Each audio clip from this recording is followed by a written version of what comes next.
In this video, we're going to be taking a look at the insane fan theories of Family Guy. Let's begin. The entire Griffin family dynamic may be occurring inside Peter's fractured mind as he processes the traumatic deaths of his real family members.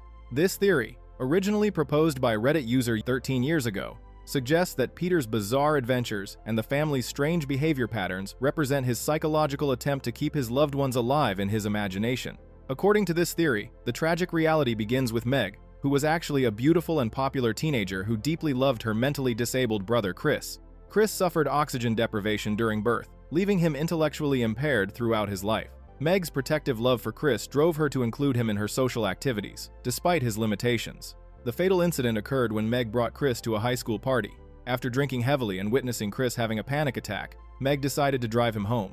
Her intoxicated state led to a car crash that killed both siblings instantly.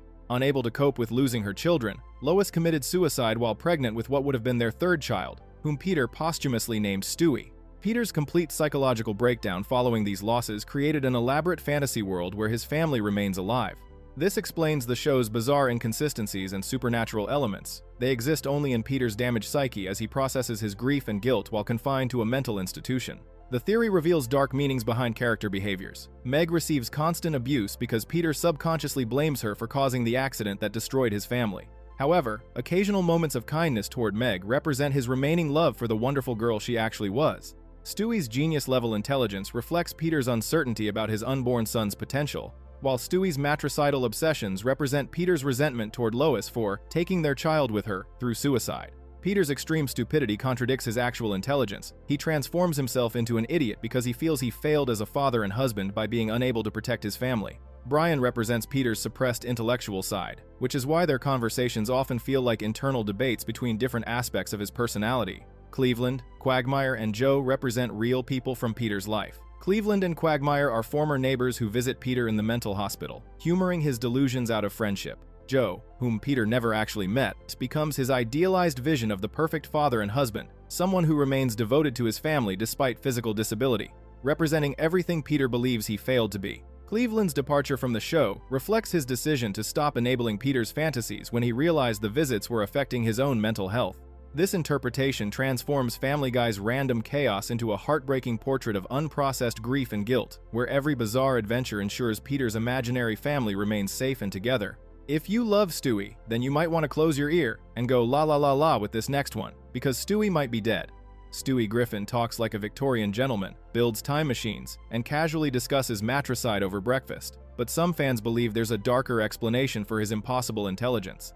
According to this theory, Stewie actually died as an infant, and everything we see is Brian's grief-induced hallucination as he imagines what the baby could have become. The theory suggests that Brian, being the most intellectual family member, projected his own sophistication onto the memory of baby Stewie after a tragic early death.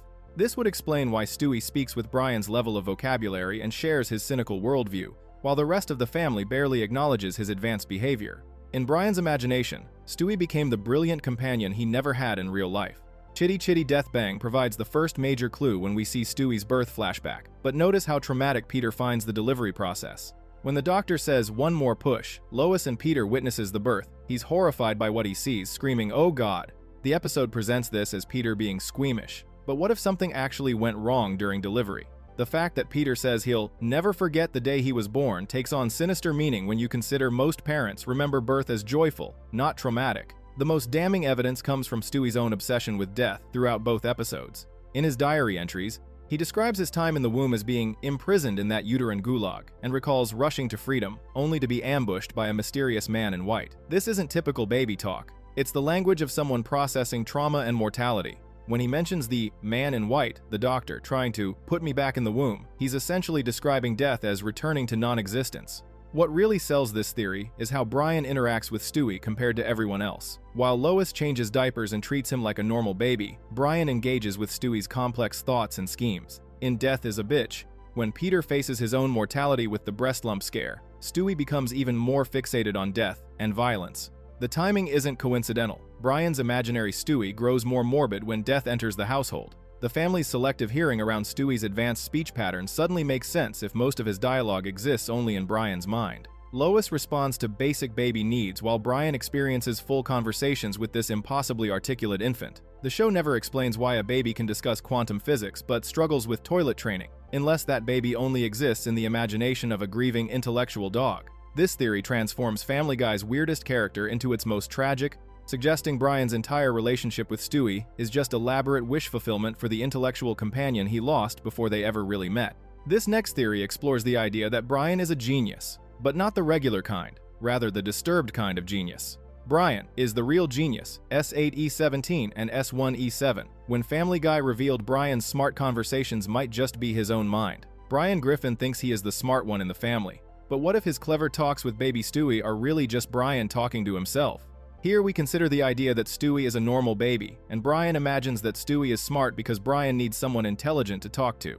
This theory started appearing on Family Guy fan forums in the early 2010 seconds after Brian and Stewie aired. Fans noticed that their conversations seemed too mature, even for the show's strange world. Some viewers began questioning whether these talks were real or just happening in Brian's head. The idea suggests that Brian feels stuck in his boring suburban life with a family that does not understand him, so his mind creates an imaginary smart baby to give him the deep conversations he wants. Every argument about science, philosophy, or culture exists only in Brian's imagination, while he watches a regular baby make normal baby sounds. The family sees typical baby behavior, but Brian experiences complex talks that match his own thoughts and interests. Brian and Stewie gives the strongest proof for this theory when they get trapped in the bank vault alone. With no family around, their relationship becomes very psychological.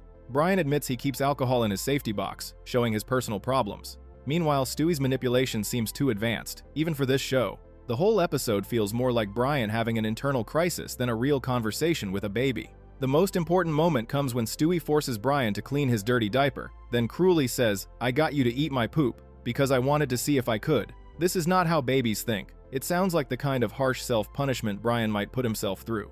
The entire embarrassing experience reads like Brian's subconscious mind punishing him for his failures and fake sophistication.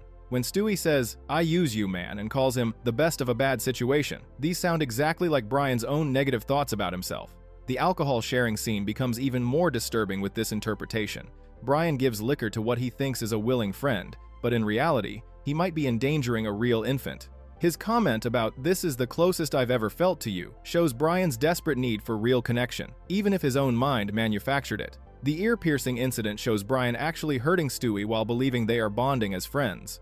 Most telling is how their conversations perfectly match Brian's personality and interests. Stewie discusses expensive fashion, makes cultural references, and uses the exact same pretentious vocabulary that Brian uses. When Stewie mentions returning a Tom Brown sweater and talking about the bounty hunter, these feel like Brian's own cultural interests projected onto a baby. Even Stewie's confession about voting for McCain matches Brian's complex political views perfectly. The security camera revelation at the episode's end suggests the outside world would see only Brian alone with a normal baby, making strange gestures and talking to himself. This theory transforms what looks like an odd friendship into a picture of intellectual loneliness, so severe that Brian creates an entire fake personality to avoid facing his own average life in isolation.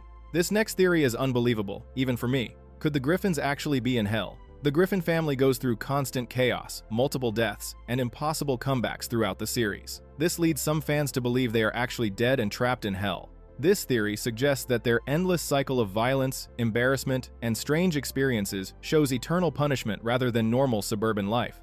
This theory started in online Family Guy communities around 2005 to 2006. It grew stronger after episodes featuring death as a regular character. Fans noticed that the family's suffering never leads to lasting results or real growth. This fits the classic idea of hell as repetitive, meaningless torture. The theory became popular on Reddit and fan forums, where viewers pointed out that death appears unusually often in their lives. The evidence becomes clear when we look at how death talks to the Griffin family compared to other characters. In Death Lives, Peter has a near-death experience where death shows detailed knowledge about Peter's relationship with Lois. Death shows Peter memories of their romance, but these flashbacks feel more like mental torture than helpful guidance. Death forces Peter to see his past happiness while knowing his current marriage problems. This creates the perfect emotional punishment. Most telling is Death's casual, almost bored attitude toward Peter's situation. When Peter asks about his appointment, Death treats it like routine paperwork rather than a life-or-death emergency. Death even complains about being late for lunch with his mother. He says, "Sorry, Ma," when his mother scolds him for being late.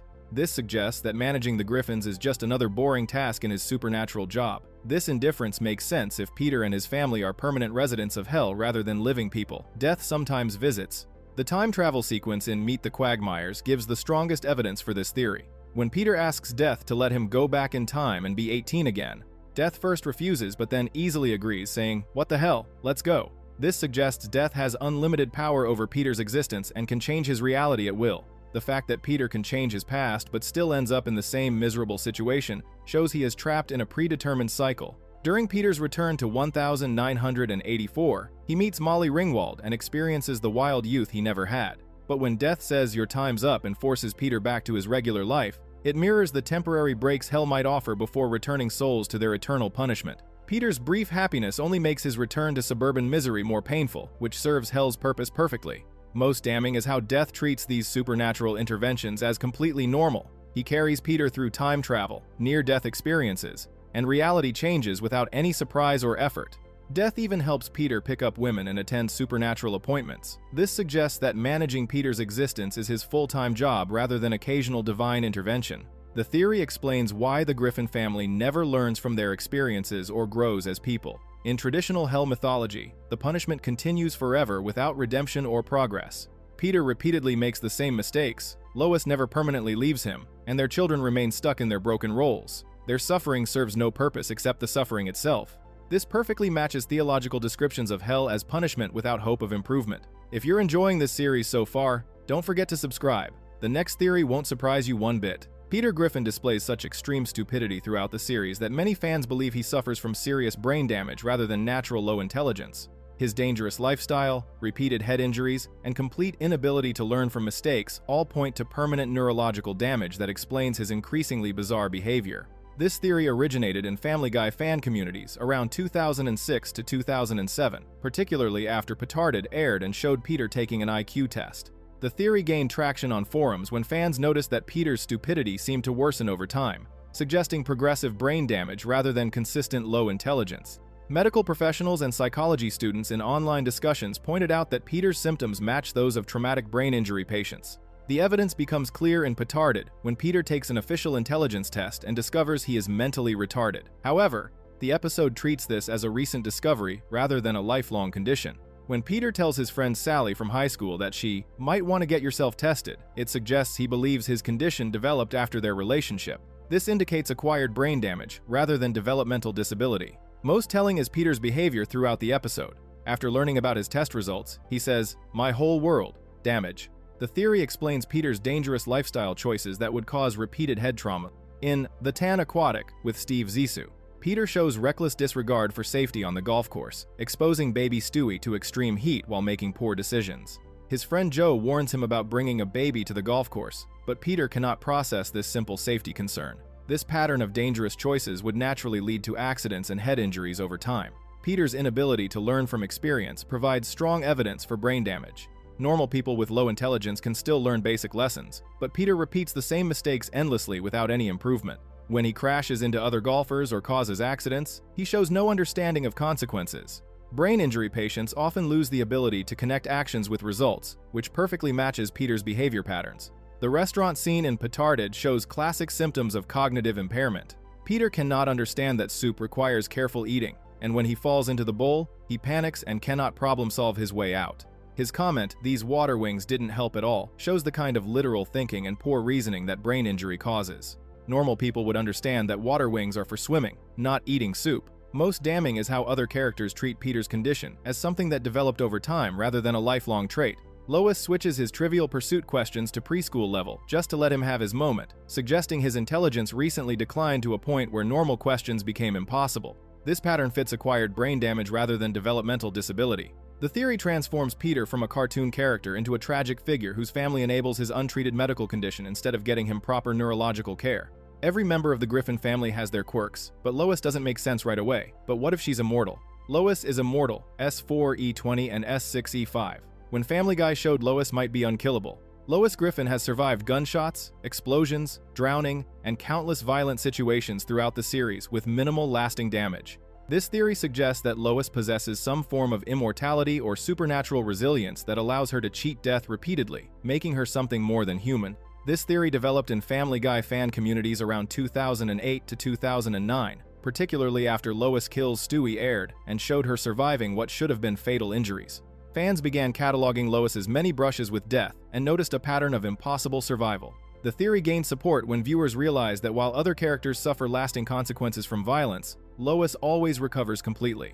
Patriot Games provides early evidence when Peter becomes a professional football player and his family faces constant danger. During the episode, Lois experiences multiple violent situations but emerges unharmed each time. When the Patriots players chase the family through London, Lois survives crashes and physical confrontations that would seriously injure normal people. Her ability to keep running and fighting suggests enhanced durability beyond human limits. The shower scene where Tom Brady accidentally sees the family in their bathroom shows Lois handling this awkward situation with unusual calm. She acts almost like she has experienced similar strange events many times before. Her lack of surprise at bizarre circumstances hints that she may have lived through countless unusual situations over a much longer time span than her apparent age suggests. Lois Kills Stewie provides the strongest evidence for immortality. Lois survives being shot point blank right on the deck of the cruise ship by Stewie, which would typically be instantly fatal. She explains that she was saved by a merman who treated my wounds and carried me to safety, but this explanation seems designed to cover up her supernatural healing abilities.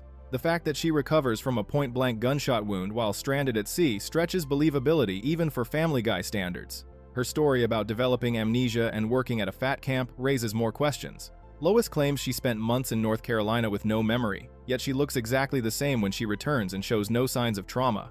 Even in a cartoon world where talking dogs exist, complete recovery from severe amnesia without any lasting effects seems suspicious. The white supremacist encounter reveals another curious detail. When Lois says, "It's remarks like that started the Holocaust, and I know none of us want that to happen again," she speaks with unusual authority. Her phrasing sounds more like someone who personally witnessed historical events rather than someone recalling textbook knowledge, suggesting she may have been around longer than her apparent age indicates. The way Lois recovers her memories after a blow to the head also stands out. While Family Guy often ignores real-world logic, Lois's instant and complete memory recovery feels convenient even by cartoon standards. Her consciousness seems to operate differently from other characters, possibly indicating an immortal being whose memories occasionally get temporarily suppressed but can never be permanently destroyed. What's the deal with Stewie's sexuality? You might want to sit down for this. Stewie is gay but denies it S5E7 and S16E12 when Family Guy dropped hints about Stewie's hidden sexuality. Stewie Griffin makes countless jokes about gay culture, shows unusual interest in male relationships, and displays stereotypical gay mannerisms throughout the series. This theory suggests that Stewie is gay but remains in denial about his sexuality, with the writers dropping increasingly obvious hints about his true orientation. This theory developed early in Family Guy's run when fans noticed Stewie's behavior patterns and cultural references. The theory gained momentum on fan forums, where viewers cataloged his gay-coded dialogue and mannerisms. Series creator Seth MacFarlane has made ambiguous statements about Stewie's sexuality in interviews, neither confirming nor denying the theory. Chick Cancer provides strong evidence through Stewie's relationship with Olivia Fuller. When they reconnect, Stewie calls her fantastic and says, "She's a woman now, Brian. So sophisticated, so grown up." However, his dating behavior feels performative rather than natural. When Brian tells him women respond when you treat them like crap, Stewie adopts this approach mechanically, like he's following a script instead of expressing genuine romantic feelings. His insults toward Olivia work because he's mimicking behavior rather than feeling authentic attraction. When he compares her to Ray Liotta and says her skin has the texture of a decorative autumn squash, it succeeds but feels calculated rather than passionate. Most telling is the episode's ending. After catching Olivia with Victor, Stewie quickly transitions to complaining about women, saying, "Why can't you just hang out with guys? You know, just live with someone of your own sex." When Brian responds, "They do. It's called being gay." Stewie immediately says, "Oh, that's what gay is? Oh, yeah, I could totally get into that." This suggests recognition rather than discovery. Send in Stewie. Please shows Stewie's sophisticated cultural knowledge during therapy. His detailed opinions about the Real Housewives of New York City and his specific hatred for Bethany Frankel align with stereotypical gay male interests rather than typical infant preferences. He says she looks like a wooden doll you'd find in an Eastern European toy shop, showing the sharp social awareness often associated with gay-coded characters. The therapy setting allows Stewie to speak freely, revealing personality traits that consistently align with gay cultural markers. His analytical nature and verbal sophistication during the session feel more authentic than his forced heterosexual relationships. The theory explains why Stewie's romantic relationships with female characters always feel awkward or end badly, while his closest emotional bonds remain with Brian and other male characters. Speaking of relationships, we know Quagmire to be a total pervert and a sex offender, but could he be a serial killer? When Family Guy hinted that Glenn's crimes go beyond harassment. Glenn Quagmire displays predatory behavior, keeps suspicious secrets, and shows complete lack of empathy throughout the series. This theory examines the possibility that his criminal activity extends far beyond sexual misconduct into actual murder, making him a functioning serial killer hiding in plain sight. This theory emerged in Family Guy fan communities around 2011 to 2012, when episodes revealed more disturbing details about Quagmire's psychology and behavior patterns. Fans began connecting his casual attitude toward violence with his secretive lifestyle and moral detachment. Quagmire's mom reveals Quagmire's deeply disturbed psychology during his court hearing. When testifying about his childhood, he describes learning his ABCs through the names of all the guys my mom slept with, singing a twisted alphabet song that names dozens of sexual partners. Rather than showing trauma or seeking therapy, Quagmire uses this background to justify his criminal behavior, telling the judge his misguided carnal instincts are the result of being raised by a sexual deviant. The most chilling moment comes when Officer Swanson testifies about Quagmire's confession. Under oath, Joe reluctantly explains that Quagmire described giving his victim a frosty gym, which involves urinating in a condom, freezing it, and using it as a sexual device. Quagmire shows no embarrassment about this testimony, suggesting he views such extreme acts as normal behavior. When his mother Crystal arrives at court carrying 3 handguns that metal detectors missed, Quagmire displays no surprise at her weapon smuggling abilities. His casual acceptance of violence and illegal activity suggests familiarity with criminal planning and execution. Later, when Crystal admits to sexually manipulating the judge twice to secure Quagmire's freedom, he immediately accepts this corruption without moral objection. The dining hall scene in The Giggity Wife shows Quagmire's comfort with identity theft and infiltration. He easily uses stolen identification to access restricted areas, demonstrating skills that would serve a serial killer well. His ability to blend into different environments while maintaining his predatory nature mirrors classic serial killer behavior patterns. Most revealing is Quagmire's emotional detachment when facing prison. Instead of fear or remorse, he worries about practical concerns like his antique watch and cat care.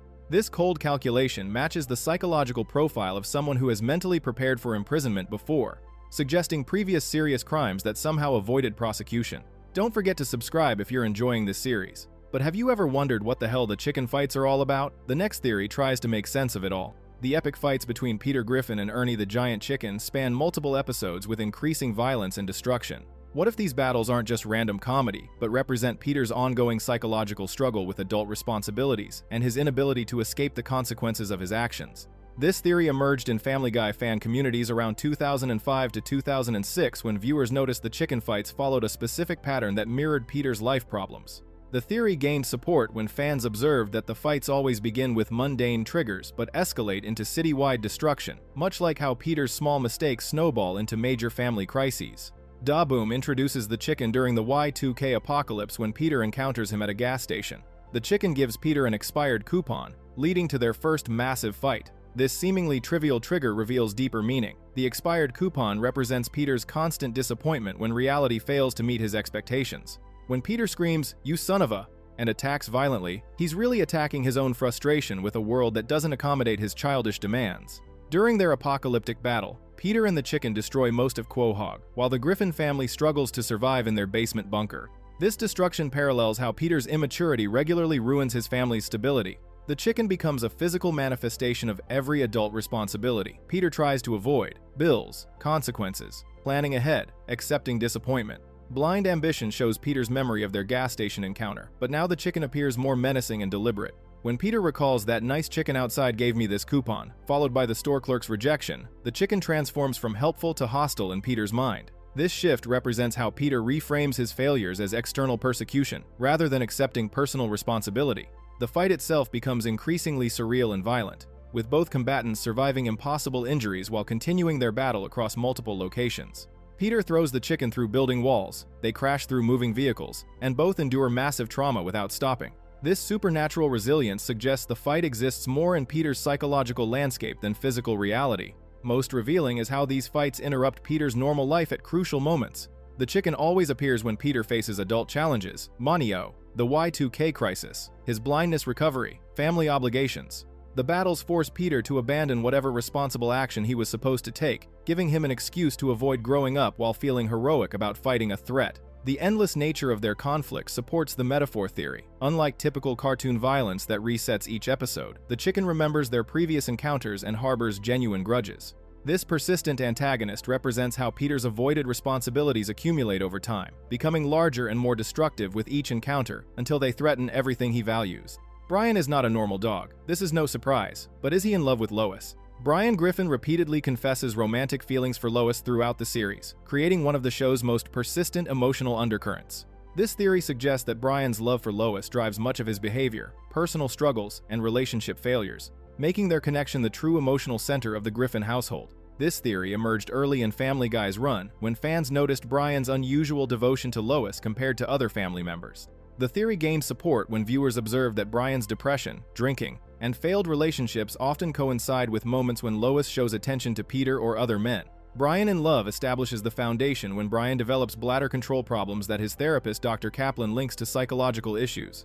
When Brian finally admits, "I love Lois," the episode treats this as a major revelation rather than casual affection. His confession comes after extended therapy sessions where he struggles to identify the source of his emotional distress, suggesting these feelings run deeper than simple attraction. The episode shows Brian's physical symptoms manifesting specifically around intimate moments between Peter and Lois. When Peter plays their bedroom game where he sprays water while saying, "Take that and I spit water at you," Brian immediately has an accident. This direct connection between witnessing their intimacy and his loss of control reveals how deeply their relationship affects his psychological state. Most telling is Brian's conversation with Dr. Kaplan, where he insists, "I love Lois, but I'm not in love with her," before immediately contradicting himself. When the therapist asks, "Who are you trying to convince, Brian, me or you?" it highlights Brian's denial about the depth of his feelings. His final scene with Lois confirms the romantic nature when he directly asks about being in love with you and you rejecting me. Play It Again, Brian shows the evolution of these feelings into genuine romantic pursuit. During their Martha's Vineyard trip, Brian reads his award-winning essay that he wrote about Lois, describing her as providing strength, life, laughter, and light. And to me, also, sorrow. This poetic language reveals sophisticated romantic feelings, rather than simple infatuation. The vacation setting allows Brian to act on his feelings when Peter repeatedly abandons Lois for drinking and socializing. Brian steps into the role of attentive companion, sharing intimate dinners and meaningful conversations. When he tells Lois, "You mean a lot to me," and describes how her absence makes him go berserk, these sound like genuine love confessions rather than friendship. Their physical moment occurs naturally during this emotional intimacy. Brian's advance isn't sudden or predatory, but emerges from deep conversation and champagne-fueled honesty. When Lois admits, "It's not like I haven't thought about it," and describes how their hypothetical relationship would feel like doing it with a stuffed animal, she reveals reciprocal romantic curiosity. The theory explains Brian's perpetual dissatisfaction with other relationships and his tendency towards self-destructive behavior when Lois is happy with Peter. Anyways, we know family is just a cartoon, but are they in a simulation within the cartoon universe? The next theory investigates this idea. The Griffin family experiences impossible physics, dimension-hopping adventures, and reality-bending cutaway gags that suggest they exist within a computer simulation rather than normal reality. This theory proposes that their world operates on programmed rules that explain the show's bizarre inconsistencies and supernatural elements. This theory emerged in Family Guy communities around 2009 to 2010 when fans noticed the show's increasing reliance on sci-fi elements and reality manipulation. The theory gained support when viewers observed that the family's adventures often involve technology that shouldn't exist in their supposedly normal suburban setting. Road to the Multiverse provides the strongest evidence when Stewie casually reveals he has built a functioning multiverse travel device. He explains to Brian that there are an infinite number of universes coexisting with ours on parallel dimensional planes, and demonstrates this technology like it's a simple gadget. For a baby to create interdimensional travel suggests their reality operates on different physical laws than the real world. During their journey, Stewie and Brian encounter universes with varying levels of detail and complexity.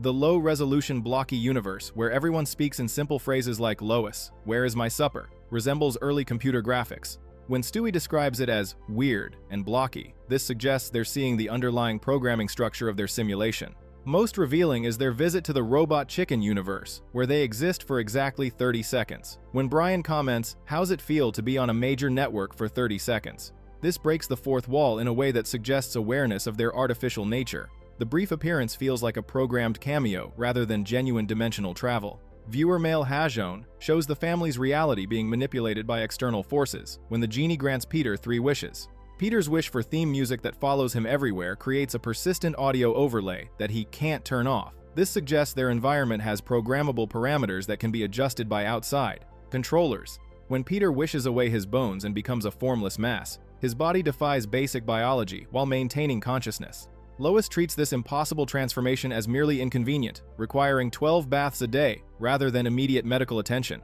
Their casual acceptance of reality-breaking changes indicates they're accustomed to living within flexible programming rules. The cutaway gags throughout both episodes function like data retrieval from a vast memory bank. When Peter references obscure scenarios or historical events, these appear instantly with perfect detail, suggesting access to a programmed database rather than actual memories.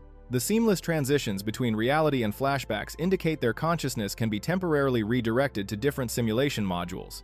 The theory explains why the Griffin family never ages, rarely faces lasting consequences, and can survive impossible situations. USAR, they're protected by simulation parameters designed to maintain story continuity. Some fans believe Joe could be faking his paralysis. The next theory explores the reason behind this idea. Joe Swanson displays remarkable upper body strength, tactical combat skills, and suspicious knowledge about his supposed injury throughout the series. This fringe theory suggests Joe never actually lost his ability to walk, but maintains his paralysis charade to gain sympathy, avoid dangerous police duties, and manipulate those around him. This theory emerged in Family Guy communities around 2008 to 2009, when fans noticed inconsistencies in Joe's physical capabilities and his backstory about becoming paralyzed. While most viewers accept his disability as genuine, some fans began questioning whether his paralysis serves as convenient cover for darker motivations. Believe it or not, Joe's walking on air reveals major inconsistencies when Joe receives experimental leg transplant surgery. His immediate mastery of complex physical activities like mountain biking and synchronized dancing suggests someone who never truly lost muscle memory or neural pathways. When Joe tells his new athletic friends, "I realized over the last few days the only reason I hung out with you guys is that I was crippled and you were lazy." This confession hints at calculating manipulation rather than genuine friendship. Most suspicious is Joe's complete personality transformation once he can walk. He abandons Bonnie without remorse, telling her, "I've outgrown you," and "I need to spread my legs and fly." This cold dismissal suggests someone who used his disability as emotional leverage rather than experiencing genuine limitations. His willingness to abandon his child shows a sociopathic disregard that contradicts his heroic police officer image. Joe's revenge provides the strongest evidence when Joe recounts how Bobby Briggs supposedly paralyzed him. His story changes from the earlier version, about falling off a roof during a fight with the Grinch, to an undercover operation gone wrong. This inconsistency suggests manufactured backstories to explain his condition. When Joe describes tracking Briggs for 6 months while gathering evidence, his detailed planning reveals sophisticated investigative skills that seem incompatible with the reckless officer who would get shot due to poor procedure. During his confrontation with Briggs, Joe displays combat abilities that surpass what most paralyzed individuals could achieve through upper body training alone. His precise tactical movements and weapons handling suggest someone with full body coordination. When Briggs recognizes him and asks, "Are you wearing a wire?" this implies Joe's cover was blown through his own suspicious behavior rather than bad luck. The revenge plot itself reveals Joe's capacity for elaborate deception and long-term planning. His ability to track down Briggs and orchestrate their final confrontation demonstrates investigative skills that would be difficult to maintain while genuinely disabled. The fact that he kept his vendetta secret from his closest friends for years shows comfort with sustained deception. Most telling is how Joe manipulates others' emotions around his disability. He frequently uses his wheelchair to gain sympathy, avoid responsibilities, or deflect criticism. When other characters question his actions, he can always invoke his paralysis to end discussions and maintain victim status. If you're enjoying this series, don't forget to subscribe to the channel. Meg Griffin endures constant emotional abuse from her family throughout the series, leading some fans to theorize that she will eventually snap and take lethal revenge on those who tormented her. Her brief transformations into a violent person suggest she possesses the capacity for extreme violence when pushed beyond her limits. This theory emerged in Family Guy communities around 2010 to 2011, when episodes began showing Meg's darker potential more explicitly. While most fans view her as a harmless victim, some observers noted that her psychological profile matches individuals who commit family annihilator crimes after years of accumulated resentment. Dial Meg for Murder demonstrates Meg's capacity for violence when she returns from prison completely transformed. After cracking 3 kids' skulls open at school and threatening her family with phrases like, "You're all my bitches now," Meg shows how quickly she can shift from victim to aggressor. When she forces Peter to punch yourself in the face repeatedly, this reveals her understanding of psychological manipulation and power dynamics. Her armed robbery attempt shows escalation to serious felonies without hesitation. When Brian tries reasoning with her, Meg responds, "I don't care about Luke. I don't need him. I don't need anyone." This complete emotional detachment suggests someone who has given up on human connection entirely. Her willingness to point a gun at a store clerk demonstrates comfort with potentially lethal violence. Most chilling is Meg's statement, "What do I care if I go back to prison? Nobody cares about me anyway." This fatalistic attitude often precedes mass violence events, where perpetrators decide they have nothing left to lose. Only Brian's magazine article about her positive qualities pulls her back from the edge, but this intervention might not always be available. Seahorse Seashell Party reveals even deeper psychological damage during the family's drug-induced breakdown. While the transcript shows the family engaging in inappropriate behavior during the hurricane, Meg's moments of clarity become more significant when viewed through this theory's lens. The episode demonstrates how easily the Griffin family dynamic could spiral into genuine violence when their normal inhibitions are removed. The pattern shows Meg repeatedly reaching breaking points where she briefly becomes the aggressor before external forces or guilt pull her back. However, each incident seems to push her further toward permanent psychological change. Her prison experience taught her that violence can be an effective tool for gaining respect and control. Brian's magazine article describing her as far sweeter and kinder than that ironically highlights how much abuse Meg absorbs before retaliating. The theory suggests that her kindness has limits, and once those limits are permanently crossed, her response could be catastrophic for the entire family. This next theory will make you scratch your head, then say, Chris Griffin consistently appears as the family's most clueless member, yet he occasionally displays remarkable insight and intelligence that suggests his bumbling exterior might be a deliberate facade. So, what if Chris is secretly brilliant but chooses to hide his intelligence to avoid expectations and responsibility? This theory emerged in Family Guy communities around 2008 to 2009 when fans noticed Chris's inconsistent intellectual abilities across episodes. While most viewers accept his stupidity as genuine, some observers began cataloging moments where Chris demonstrates sophisticated understanding that contradicts his established character. Long John Peter reveals Chris's capacity for complex social navigation when he successfully pursues Anna, the veterinary assistant. Despite his nervous confession about getting worked up like a kid watching a toy commercial, Chris demonstrates genuine emotional intelligence when discussing his feelings. His admission, "I thought you were the most beautiful girl, and now all I want to do is show you my innermost self," shows psychological sophistication beyond his usual vocabulary. Most telling is Chris's ability to recognize when Peter's advice backfires. When Quagmire suggests treating Anna like crap, Chris initially follows this guidance but quickly abandons it when he sees the negative results. His decision to apologize and explain his behavior shows strategic thinking and emotional maturity. When he tells Anna, "I was just really nervous because I've never had a girlfriend before." This honest vulnerability demonstrates calculated authenticity rather than accidental insight. Steroids provide stronger evidence when Chris faces bullying at school. His response to Connie D'Amico's elaborate insults shows surprising emotional resilience.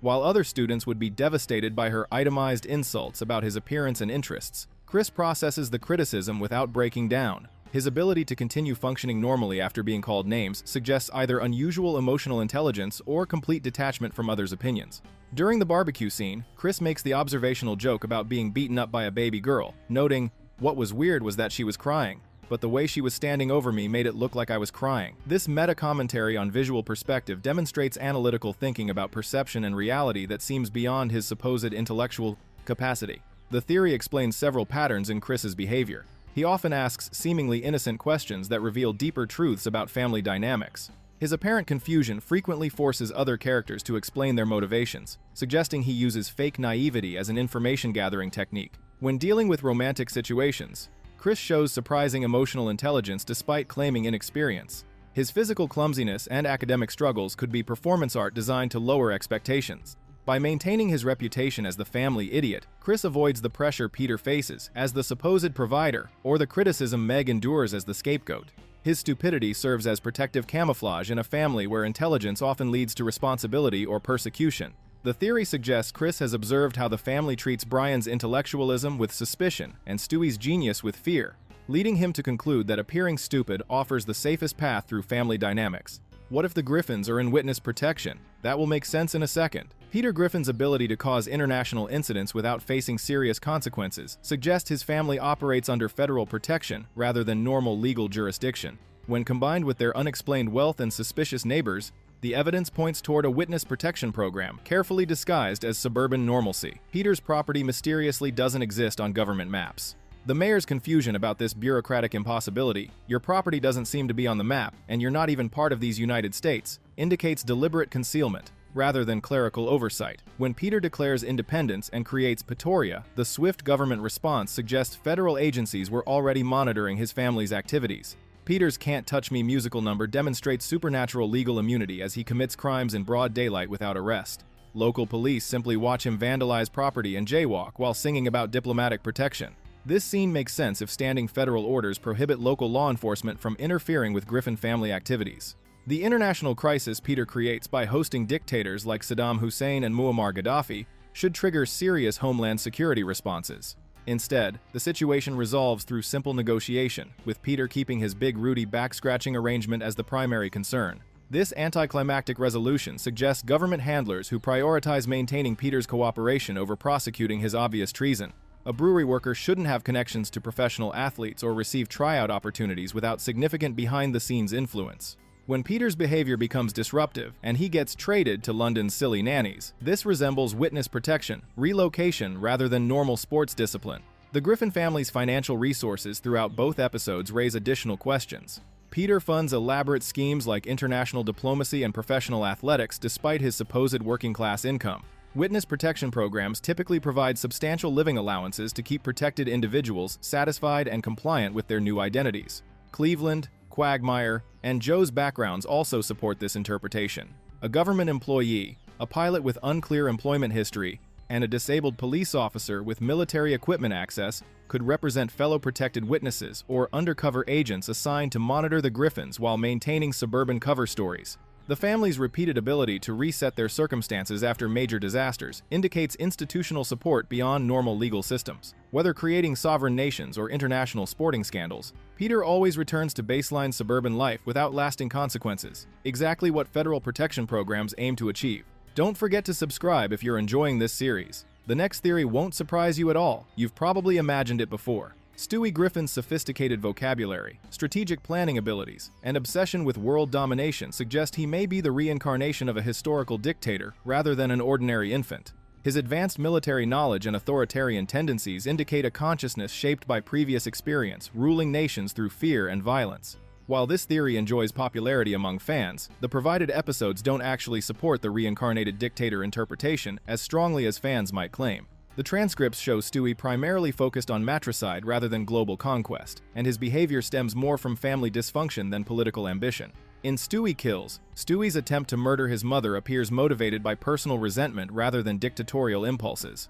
When he tells Peter, "Last week, when I made that macaroni picture of an owl, you didn't give a damn." This reveals typical childhood attention-seeking behavior, rather than the calculated psychology of a reborn tyrant. His macaroni art complaints sound more like normal toddler frustration than memories of commanding armies. The interrogation scene where Stewie forces Brian to mock Joe's disability shows manipulative tendencies, but these feel more like learned sociopathy from his dysfunctional family environment. When he makes Brian say, "I bet you can't get a boner to Joe," this demonstrates crude understanding of social weakness rather than sophisticated political strategy. Lois Kills Stewie provides stronger evidence through Stewie's ability to evade law enforcement. His casual dismissal of police officers using different accents and personas suggests experience with deception and authority manipulation. When he tells one officer Mr. Superman no here, while pretending to be foreign, this indicates practiced skill at assuming false identities.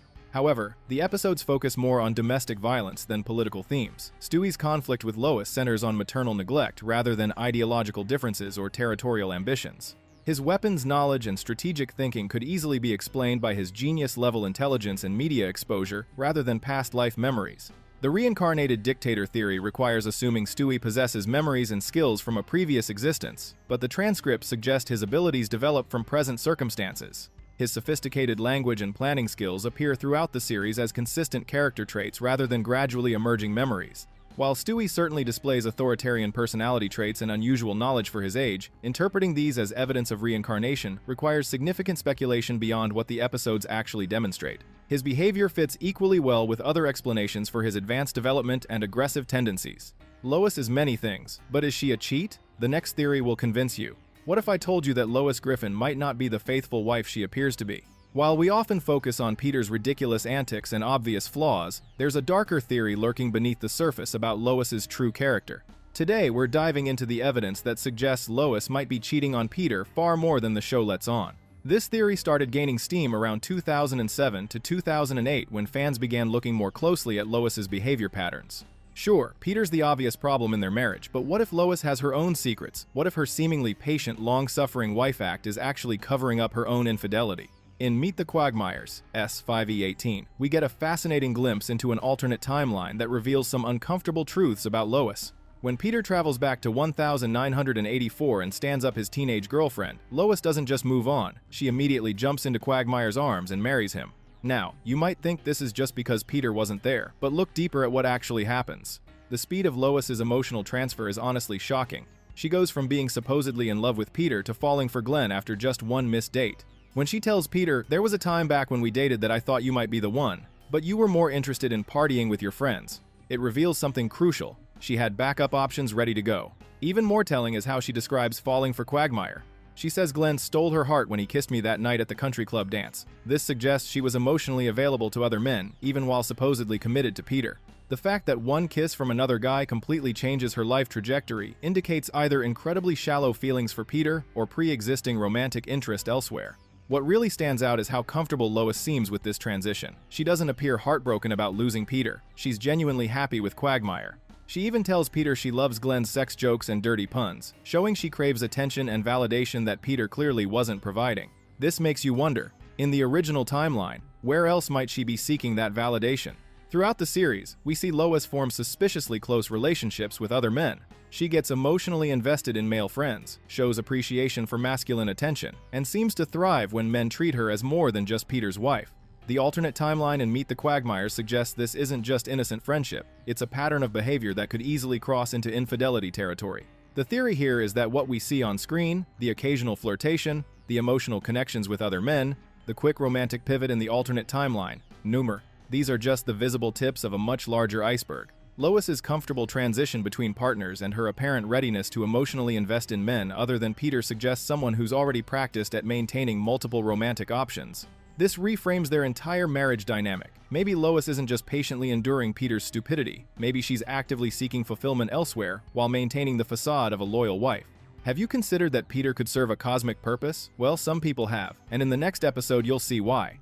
What if Peter Griffin's seemingly endless ability to survive impossible situations isn't just cartoon logic, but something much deeper? Today we're exploring a theory that suggests Death himself has been deliberately keeping Peter alive for reasons that go far beyond what we see on the surface. This theory started gaining attention around 2004 to 2005 when fans began noticing patterns in how Peter interacts with death and destruction. While most cartoon characters survive because of genre conventions, Peter's relationship with mortality seems oddly personal and intentional. In Death is a Bitch, we get our first major clue when Death literally comes to Peter's house for dinner. Now, think about this. Death doesn't just show up at random people's homes for casual meals. He's there because Peter tried to fake his own death on a medical form, but what's fascinating is how their interaction unfolds. Death doesn't immediately drag Peter away. Instead, he sits down for turkey dinner and starts bonding with the family. What really stands out is how Death treats Peter throughout this episode. When Peter injures Death's ankle during an escape attempt, Death ends up staying at the Griffin house to recover. This isn't the behavior of some cosmic force collecting souls, HES. This feels personal. Death even seems to enjoy Peter's company, despite being frustrated by his antics. Then there's the crucial moment when Death spares Peter's life entirely.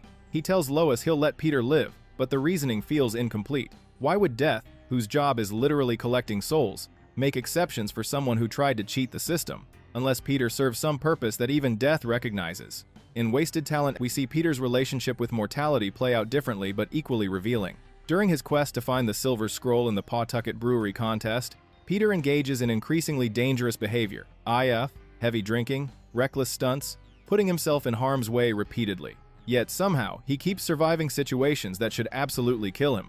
What's interesting is how other characters react to Peter's seemingly invincible nature. His family expects him to survive his ridiculous adventures, almost like they unconsciously know he's protected. Even when Peter does incredibly stupid things, there's an underlying assumption that he'll make it through somehow. The theory suggests that Peter serves as some kind of cosmic balance in the universe. His actions, while seemingly random and destructive, might actually prevent worse catastrophes from occurring. Think about it. Peter's chaos is usually contained to his immediate surroundings. His disasters are manageable, localized, and often resolve themselves. What if Peter's role is to absorb and dissipate negative energy that might otherwise manifest as larger tragedies? This would explain Death's reluctance to collect Peter. If Peter's chaotic energy serves a universal purpose, removing him could upset some cosmic equilibrium. Death might understand that Peter's seemingly meaningless adventures actually serve as a pressure release valve for the universe's destructive forces.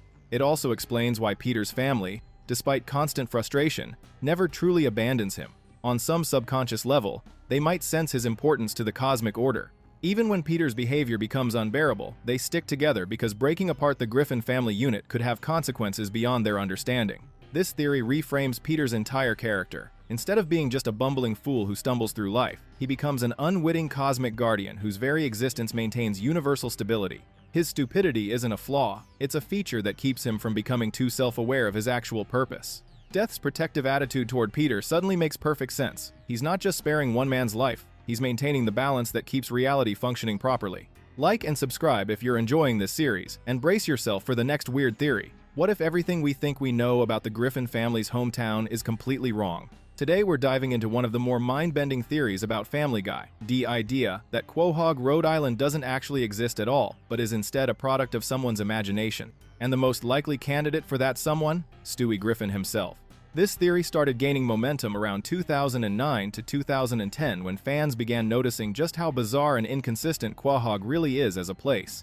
Think about it. What kind of town allows the constant chaos that happens there? Where else could Peter Griffin blow things up, start international incidents, and create sovereign nations without any lasting consequences? In Road to the Multiverse, we see Stewie casually demonstrate his ability to travel between different realities and universes. But here's what's interesting. Every universe they visit operates on different rules, different logic, different physics. Some are cartoon-like, others are more realistic, and some are completely abstract. The ease with which Stewie navigates these different realities suggests he's not just visiting them, he might be creating them. The theory proposes that what we think of as the real Quahog is actually just another one of Stewie's constructed realities. This would explain the town's impossible geography, where locations seem to change based on what the story needs. It explains why the same building can be a restaurant one week and a government office the next. It explains why physics work differently depending on the situation. In viewer mail, we see how easily reality can be altered in the Griffin universe. Peter makes wishes that fundamentally change how his body works, removing his bones entirely and somehow still functioning. In a normal world, this would be impossible, but in a reality constructed by an infant genius's imagination, anything becomes possible. The supporting evidence for this theory is actually pretty compelling when you think about it.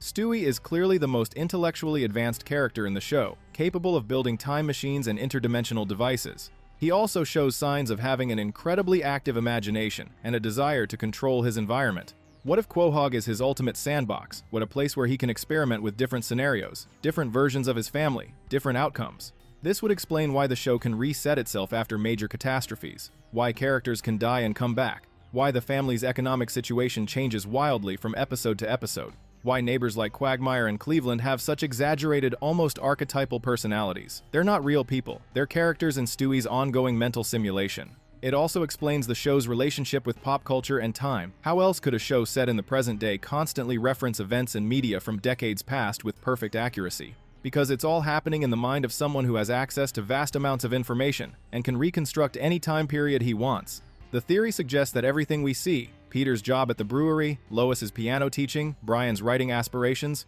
Meg's high school struggles, and US, are all projections of how Stewie imagines adult life works. They're filtered through the perspective of an infant who's trying to understand the adult world around him. But here's where this theory gets really dark. If Quahog is Stewie's mental construction, what does that say about his real situation? Is he actually trapped somewhere, using his imagination to escape? Is the real Griffin family very different from what we see? The theory opens up some uncomfortable questions about what might actually be happening to create the need for such an elaborate fantasy world. This interpretation reframes the entire show as the internal monologue of a genius child trying to make sense of a world that's either too complex or too traumatic for him to process directly. There's a theory out there that Peter could actually be secretly rich. Let's check it out in the next episode. Think about this for a moment. How does the Griffin family maintain their lifestyle when Peter constantly gets fired, quits jobs impulsively, or goes months without working? Today, we're exploring a theory that suggests Peter Griffin isn't actually the working-class everyman he appears to be, but instead has access to secret wealth that keeps his family afloat. This theory started circulating around 2011 to 2012, when fans began noticing the mathematical impossibility of the Griffin family's financial situation. Peter works at a brewery for what appears to be a modest salary, yet they own a 2-story house, multiple cars, and can afford constant restaurant meals, vacations, and Peter's endless expensive schemes. In Lottery Fever, S10E1, we see how Peter reacts when he thinks he's won millions. His immediate response is to quit his job and start spending wildly on ridiculous purchases. But here's what's interesting. Even before winning the lottery, Peter regularly engages in expensive activities. He takes out a second mortgage to buy 200,000 lottery tickets without seeming particularly concerned about the financial risk. This suggests someone with either access to substantial funds or complete detachment from normal financial consequences. What's even more revealing is how quickly Peter burns through the lottery winnings, $150 million gone in just 1 month. Yet, at the end of the episode, when they're supposedly broke again, the family doesn't appear to be living dramatically differently than before. They're back in the same house, wearing the same clothes, eating the same food. If they were truly destitute, we'd expect to see real hardship. But instead, everything just resets to normal. The theory suggests several possible sources for Peter's hidden wealth. First, there's his father-in-law, Carter Pewterschmidt, who's established as extremely wealthy. While Carter often claims to disapprove of Peter, he might be secretly supporting the family to ensure his daughter and grandchildren maintain a certain standard of living. The show has hinted at this dynamic before, Carter stepping in during financial emergencies while publicly maintaining his disdain for Peter. Another possibility is inheritance from Peter's own family. We know Peter comes from a complicated family background with various relatives who could have left him money. His casual attitude toward large expenses suggests someone who's never really worried about money running out because there's always been more available. The most compelling evidence is Peter's complete lack of anxiety about money, despite his supposedly precarious employment situation. Normal working-class people don't casually take out second mortgages for lottery tickets or quit their jobs on whims. Peter's behavior suggests someone with a significant financial safety net that he either doesn't talk about or doesn't fully understand himself.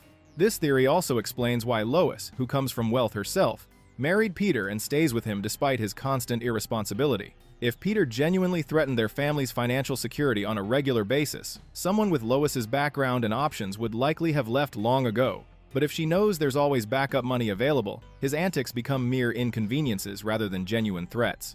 The hidden wealth theory reframes Peter's character from a struggling working man into someone playing at being middle class while secretly protected by family money he either doesn't acknowledge or takes completely for granted. But what if Brian isn't alive at all? This next episode explores the possibility of Brian being a ghost. What if Brian Griffin isn't actually alive at all? This unsettling theory suggests that the Griffin family dog has been dead for years, existing as an alcoholic spirit who haunts the family while they remain largely oblivious to his true nature.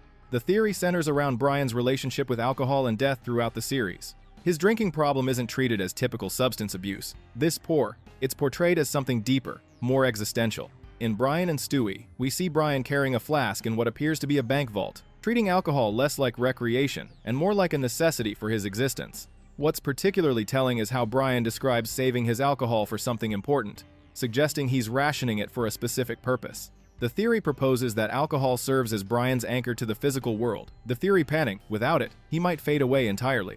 This would explain his constant need to drink and his philosophical conversations about existence and purpose. The ghost theory gains credibility when considering Brian's unique position in the Griffin household. He's the only character who regularly engages in deep, meaningful conversations about life, death, and existence. He often seems detached from the family's day-to-day concerns, observing their chaos from an almost otherworldly perspective. His writing aspirations could represent a ghost trying to leave something permanent behind before moving on. In Life of Brian, when Brian actually dies, the family's reaction seems oddly muted compared to what you'd expect if he'd been truly alive. The ease with which he returns to the family suggests this isn't the first time he's died and come back. The theory proposes that what the family thinks of as Brian's death was actually just a temporary weakening of his spiritual presence. Brian's alcoholism takes on new meaning under this interpretation. Rather than being a character flaw, his drinking becomes a tragic necessity, a dead soul clinging to existence through liquid courage and chemical dependency. His depression and nihilistic worldview make sense if he's trapped between life and death, unable to move on, but unable to truly live. However, this theory raises several concerns about how we discuss addiction and mental health. While the ghost interpretation is creative, it risks romanticizing alcoholism as something mystical rather than acknowledging it as a serious health condition. Real addiction causes genuine suffering and requires proper treatment, not supernatural explanations. The theory also potentially minimizes the very real experiences of people struggling with depression and existential questions. Brian's philosophical struggles resonate with viewers precisely because they reflect genuine human experiences with meaning, purpose, and mortality. From a storytelling perspective, the ghost theory doesn't align well with Family Guy's general approach to character development. The show typically treats Brian's issues straightforwardly rather than hiding deeper supernatural elements. His problems with alcohol and his search for meaning work effectively as realistic character traits without requiring paranormal explanations. While the alcoholic ghost theory offers an intriguing lens for viewing Brian's character, it's important to remember that addiction and mental health struggles are real issues that deserve serious consideration rather than supernatural reframing. Terrestrial stories bore some fans, so they've found a link between the Griffins and Cthulhu in the next theory. What if the Griffin family's chaotic existence isn't just bad luck or cartoon physics, but something far more sinister? This tongue-in-cheek theory suggests that Peter, Lois, and their children might be descendants of cosmic horror entities like Cthulhu, which would explain their ability to survive impossible situations and attract supernatural chaos wherever they go. This theory operates more as creative fan speculation than serious analysis, treating the show's absurdist elements as potential evidence of otherworldly heritage. The premise is that the Griffins' seemingly endless encounters with paranormal events and their immunity to normal consequences stem from their eldritch bloodline. In Petergeist, we see the Griffin household become a supernatural battleground when Peter disturbs Native American burial remains. What's notable isn't just that ghosts invade their home, but how casually the family adapts to the situation. Most people would be traumatized by poltergeist activity, yet the Griffins treat it as another Tuesday inconvenience.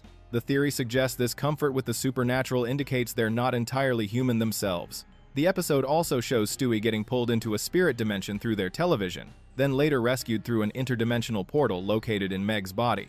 Normal families don't typically have family members who can survive in supernatural realms or serve as gateways between dimensions. The Griffins handle these events with remarkable resilience, suggesting they might be naturally equipped to deal with cosmic horrors. In Road to the Multiverse, Stewie casually demonstrates technology that allows travel between infinite parallel realities.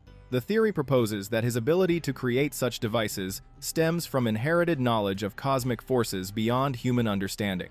His infant genius isn't just exceptional intelligence, it's ancestral memory from beings that exist outside normal space and time. The supporting evidence includes the family's supernatural resilience.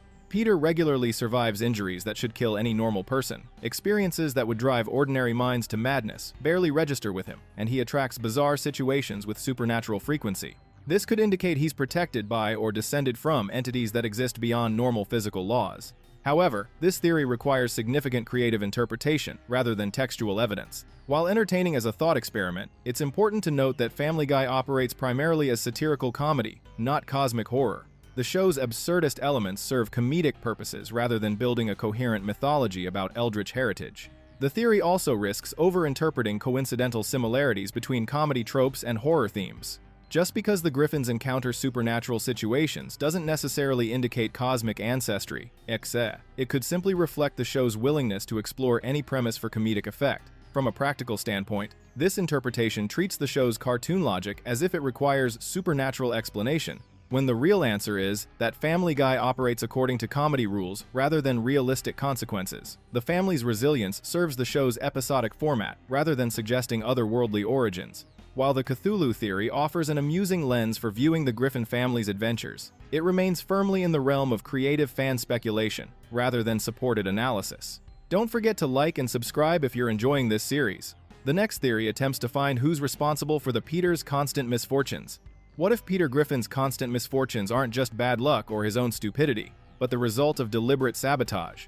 This theory suggests that Carter Pewterschmidt, Lois's wealthy father, uses his vast resources and connections to orchestrate disasters in Peter's life as punishment for marrying his daughter. Carter never hides his contempt for Peter. From their first meeting, he's made it clear that he considers Peter beneath his family's social standing. But what if his disapproval extends far beyond snide remarks and social snubs? What if Carter has been actively working behind the scenes to make Peter's life as difficult as possible? In Screwed the Pooch, we see just how far Carter will go when someone crosses him. When Brian gets involved with his prize dog Seabreeze, Carter doesn't just express disappointment, Seabreeze. He mobilizes an entire network of resources. He hires investigators, uses legal connections, and coordinates with his wealthy friends to track Brian down.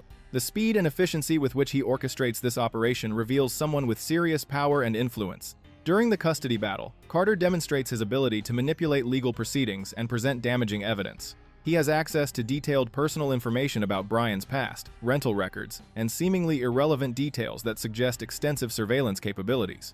This isn't just wealth, this is someone with the infrastructure to monitor and investigate people's lives in detail. In Welcome Back, we get glimpses of Carter's social circle and the extent of his connections. These aren't just rich friends having dinner parties, these are people with real power in business, politics, and society. When Carter mentions his various acquaintances and their capabilities, it becomes clear that he has access to networks that could influence almost any aspect of someone's life. Think about Peter's pattern of misfortunes throughout the series. He regularly loses jobs despite being generally competent at basic tasks. He encounters bizarre legal troubles that somehow always resolve themselves in strange ways. He gets involved in increasingly absurd situations that most normal people would never experience. The disasters often involve authority figures, corporate bureaucracy, or government officials, DHEs, exactly the areas where Carter's influence would be most effective. Carter's wealth isn't just about having nice things, it's about having power over other people's lives. When you have his level of resources, you can make phone calls that get people fired, pull strings that create legal complications, or arrange coincidental encounters that lead to chaos. Peter's workplace problems frequently involve corporate restructuring or authority conflicts. His legal troubles often appear out of nowhere and disappear just as mysteriously.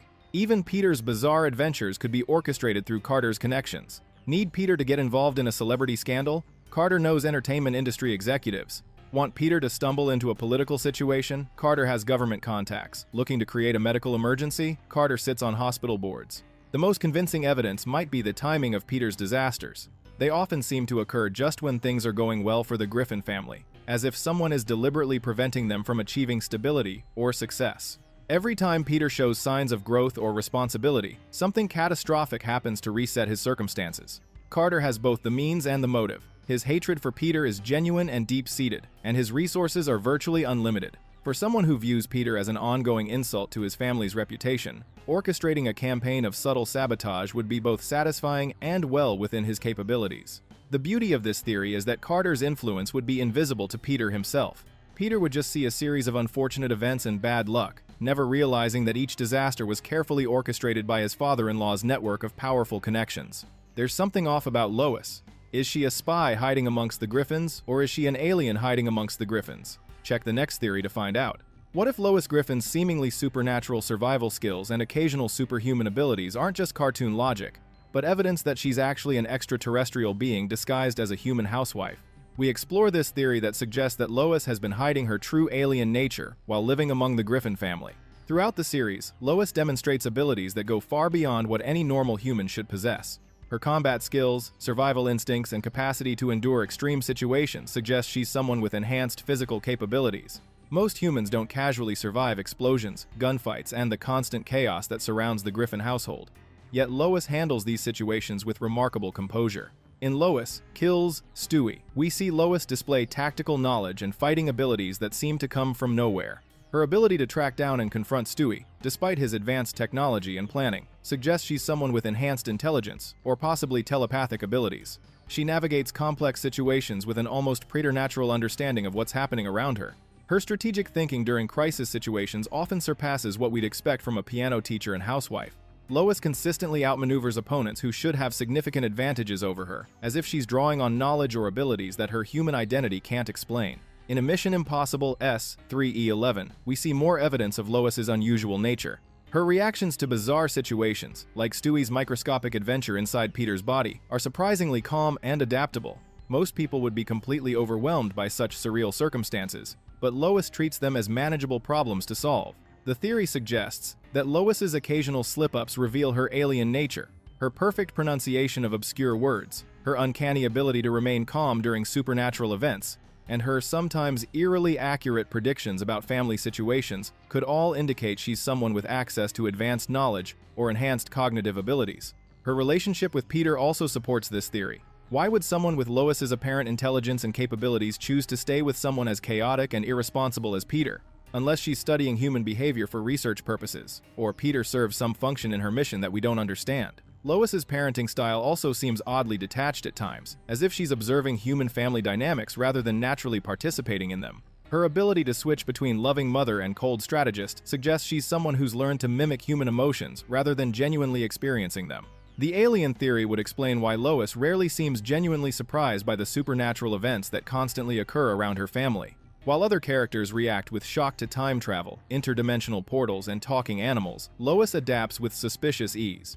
Her musical abilities, particularly her perfect pitch and sophisticated understanding of composition, could indicate she's someone with enhanced sensory capabilities typical of a more advanced species. The way she processes complex information and makes connections that others miss suggests she's someone with cognitive abilities beyond normal human range. If Lois is indeed an alien, it raises fascinating questions about her true mission on Earth and whether the Griffin family's constant adventures are somehow connected to her extraterrestrial agenda. We all know how dark Stewie can be. Well, do you think he could have killed a twin in the womb? Some fans think so. Stewie killed a sibling at birth, S3E11 and S5E1, when Family Guy hinted that Stewie might have eliminated competition early. What if Stewie Griffin's violent tendencies and sophisticated intelligence aren't just unusual baby traits, but evidence that he eliminated a twin or sibling at birth? This disturbing theory suggests that Stewie's first murder wasn't attempted matricide, but fratricide committed in the womb or delivery room. The theory builds on Stewie's consistently violent behavior throughout the series. Unlike typical cartoon violence, Stewie's aggression feels calculated and purposeful. He demonstrates advanced planning abilities, tactical thinking, and a complete lack of empathy that seems unusual, even for Family Guy's exaggerated character traits. His intelligence level also appears unnaturally advanced for an infant, suggesting he might have absorbed capabilities from another source. In A Mission Impossible, we see Stewie go to extraordinary lengths to prevent Peter and Lois from conceiving another child. His desperate mission to stop a potential sibling from being born reveals an intense fear of competition for parental attention. But what if this isn't his first time dealing with sibling rivalry? The episode shows Stewie's willingness to commit violence to maintain his position as the baby of the family. His encounter with the sperm cell he initially tries to destroy, then befriends, becomes particularly significant under this interpretation. When Stewie forms an alliance with the sperm, calling it his brother, it mirrors how he might have initially bonded with a twin before circumstances changed. The eventual betrayal and destruction of this potential sibling could represent a pattern of behavior. In Stewie Loves Lois, we see more evidence of Stewie's complex relationship with maternal affection and his extreme reactions when that attention is threatened or withdrawn. His dramatic mood swings between loving devotion and murderous rage suggest someone who's fought for exclusive parental love before. The intensity of his attachment to Lois feels desperate, as if he's protecting something he had to fight to obtain. The theory proposes that Stewie was originally part of a multiple birth, either twins or triplets. During gestation or shortly after birth, he eliminated his siblings through some form of violence or manipulation. This would explain his advanced development, as he might have absorbed nutrients, space, or even neurological development that should have been shared. This early act of fratricide would also explain Stewie's sophisticated understanding of violence and death. He doesn't approach murder with childish curiosity, that pisse. He handles it with the confidence of someone who's done it before and succeeded. His various schemes against Lois feel like refinements of techniques he's already tested. The dark nature of this theory reflects how Family Guy often explores disturbing themes through dark comedy. Stewie's character already embodies many unsettling concepts: an infant with adult intelligence, murderous intentions, and possible sexual awareness. Adding sibling murder to his background would fit the show's willingness to push boundaries. However, this theory ventures into genuinely disturbing territory that goes beyond typical fan speculation. It involves infanticide and suggests that Stewie's character represents someone who committed murder as a newborn. While Family Guy certainly explores dark themes, this interpretation attributes genuinely horrific acts to a character who, despite his violent tendencies, is still portrayed as a baby within a family comedy. The theory also lacks substantial evidence from the show itself. While Stewie's behavior is certainly extreme, attributing it to past sibling murder requires significant speculation that isn't supported by the actual content of these episodes. The next theory considers the idea that the whole show is just a fever dream.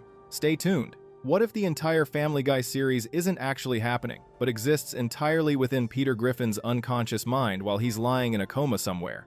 What are the odds that all the bizarre adventures, impossible scenarios, and reality-bending moments we see are products of Peter's dreaming brain trying to process his life and memories? The dream theory gained traction because of how frequently Family Guy breaks its own rules of reality. Characters die and return without explanation. The family's house gets destroyed and rebuilt, and Peter survives injuries that should kill any normal person. In most shows, this would be considered inconsistent writing, but what if it's actually the logical inconsistency we'd expect from someone's dreams? In Da Boom, we see the Griffin family navigate a post-apocalyptic world after Y2K destroys civilization. The episode features completely impossible scenarios: excess Peter mutating into a giant, the family rebuilding society, and eventually everything resetting to normal by the end. This type of dramatic reality shift, followed by a return to baseline, is exactly what we'd expect in a dream sequence. The way characters behave in dreams often differs from their waking personalities, and this could explain some of the more extreme character traits we see. Stewie's advanced intelligence and violent tendencies, Brian's human-like behavior and philosophical nature, and Lois's occasional superhuman abilities all make more sense if they're exaggerated dream versions of real people Peter knows. In Back to the Pilot, Stewie and Brian travel back to the very first episode, which creates an interesting meta-commentary on the show's own evolution. But what if this episode represents Peter's dreaming mind trying to make sense of how his mental world began? The ability to travel through time and revisit past episodes of his life could represent how dreams allow us to revisit and recontextualize memories. The theory suggests that Peter might be in a coma following one of his many real-life accidents, perhaps a workplace injury at the brewery, a car crash, or even just a simple fall. His unconscious mind creates elaborate fantasy scenarios featuring his family and friends, but processed through the lens of his personality and interests. This would explain the show's obsession with pop culture references and cutaway gags. In dreams, our minds often pull random memories and combine them in strange ways. Peter's love of television and movies would naturally influence his dream content, creating the constant stream of references and parodies that define the show. The inconsistent timeline also supports this theory. Characters age inconsistently, major events get forgotten, and the family's economic situation changes wildly between episodes. This mirrors how dreams often lack continuity and logic, jumping between scenarios without concern for consistency. The supporting characters in Peter's life, Joe, Quagmire, Cleveland, Dasgas, might represent real neighbors or co-workers, but their extreme personality traits are amplified by Peter's dreaming mind. Joe's heroic police officer persona, Quagmire's exaggerated sexuality, and Cleveland's patient friendliness could all be dream versions of more ordinary people. Even the show's animation style supports this interpretation. The simple, bold character designs and bright colors are exactly what we might expect from someone's mental visualization of their world. The way characters can stretch, deform, and survive impossible situations mirrors the elastic nature of dream physics. If Peter is indeed dreaming the entire series, it raises questions about what his real-life situation might be and whether he'll ever wake up to discover that his elaborate mental adventures were just products of his unconscious mind, processing trauma, memories, and imagination. Maybe Brian is Stewie's guardian angel. It's possible. Well, that's what the next theory explores. What if Brian Griffin isn't just the family dog, but actually serves as Stewie's guardian angel, sent to guide the infant away from his violent tendencies and toward moral development? This theory suggests that Brian's unique relationship with Stewie goes beyond friendship. He's literally there to save Stewie's soul from damnation. The guardian angel theory builds on the unusually deep bond between Brian and Stewie throughout the series. While other family members often dismiss or misunderstand Stewie, Brian consistently engages with him as an equal. Their relationship transcends the typical pet-owner dynamic and feels more like a spiritual mentorship, with Brian often serving as Stewie's moral compass during their adventures together. In Brian and Stewie, we see the most intimate portrayal of their relationship when they're trapped together in a bank vault overnight. Throughout this intense, isolated experience, Brian demonstrates remarkable patience and sacrifice for Stewie's well-being. When Stewie needs care and finds himself in an embarrassing situation with his soiled diaper, Brian overcomes his own disgust and pride to help him. This selfless devotion suggests someone whose primary purpose is Stewie's welfare, regardless of personal cost or dignity. During their deeper conversations in the vault, Brian consistently tries to guide Stewie toward better understanding of relationships, empathy, and human connection. When they share alcohol and Stewie opens up emotionally, Brian encourages his vulnerability and personal growth. He listens to Stewie's confessions about his insecurities and need for acceptance, providing the kind of non-judgmental support that helps Stewie develop emotional maturity. Even when they argue and deliberately hurt each other's feelings in moments of frustration, Brian ultimately forgives and continues to care for Stewie, demonstrating the unconditional love we'd expect from a divine guardian. The episode also reveals Brian's willingness to engage in Stewie's seemingly frivolous requests, like piercing his ear, because he recognizes these moments as opportunities for bonding and trust building. A guardian angel's job isn't to eliminate all fun or spontaneity, but to be present during vulnerable moments and ensure they don't lead to genuine harm. In Road to the Multiverse, Brian accompanies Stewie on his interdimensional travels, serving as his anchor to morality and common sense throughout their journey across parallel realities. While Stewie gets excited about the technological possibilities and power of universe hopping, Brian consistently reminds him about responsibility, consequences, and the importance of not interfering with other realities. This guidance helps prevent Stewie from becoming corrupted by his own abilities or developing a god complex from his advanced technology. Throughout their multiverse adventure, Brian serves as Stewie's ethical compass, questioning decisions that could harm others and encouraging respect for the inhabitants of each reality they visit. When Stewie becomes fascinated by the power to manipulate entire universes, Brian keeps him grounded in basic moral principles about not playing with other people's lives. Brian's role as moral guide becomes even more significant when considering Stewie's dark tendencies throughout the series. Stewie demonstrates capacity for violence, manipulation, world domination schemes, and complete disregard for human life. Yet in Brian's presence, these impulses often get redirected toward more constructive ends. Brian doesn't eliminate Stewie's intelligence or ambition. Instead, he helps channel them in better directions, encouraging Stewie to use his gifts for creativity and exploration rather than destruction.